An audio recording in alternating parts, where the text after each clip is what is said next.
Welcome back. Today we're doing a deep dive into a specific piece of outdoor gear, Oh, the Vevor Inflatable Tent. You see these pop up, promising super fast setup, but do they actually deliver? Is this Vevor model really worth the money? That's what we want to figure out today looking at user feedback. yeah. And if you boil it all down, the biggest single finding is really about that setup. It's overwhelmingly positive. That seems to be the core thing.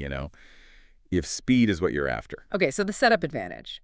It's inflatable, which means no long poles, no complicated steps, supposedly.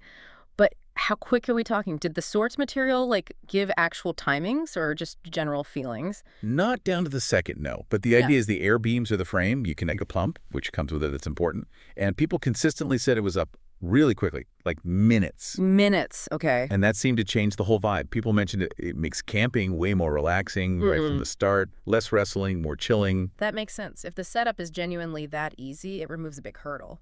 But okay, structure is one thing. What about comfort? Inflatable sometimes, they slope inwards. That's a fair point. Some definitely do cut down on usable space. Yeah. So how's the Vevor? Is there a trade-off? Like maybe it packs bigger? What's interesting here is the design. Because the air beams are pretty rigid, they seem to manage quite vertical walls, especially on the bigger versions. Right. So reviewers actually said you can stand up and move around comfortably. Oh, really?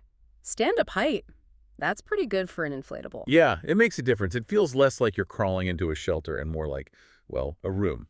So it manages space well. And what about the general feel inside? Does it feel like a basic tent or more towards that glamping idea? Definitely leaning towards glamping. The reports mention good ventilation, nice windows, Oh. feels bright and open. Mm-hmm. So it's not just shelter, it's got that cozy glamping feel, Mhm. which is a plus if you're not into rucking it too much. Right. So who is this tent really aimed at then, based on all this?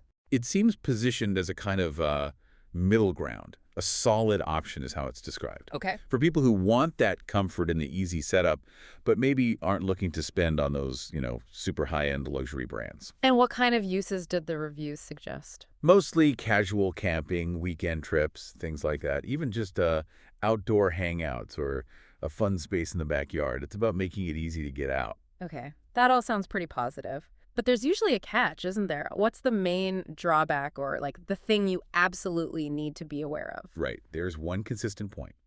Practicality. It comes down to weather. Specifically, rain.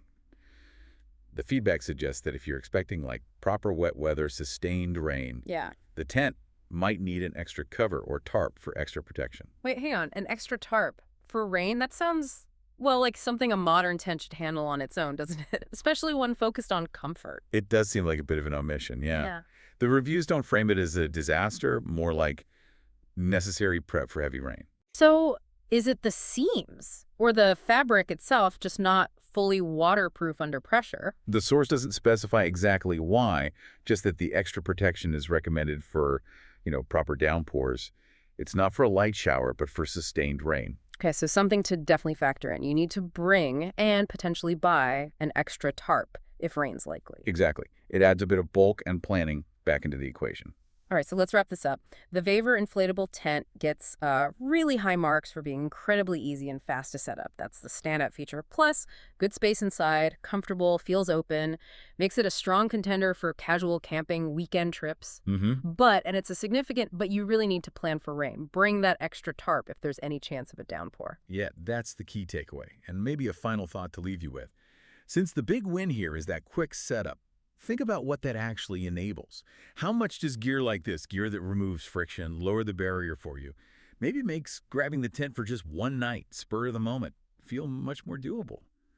That speed isn't just about saving 20 minutes. It's about making the outdoors more accessible more often. Perhaps that's the real value.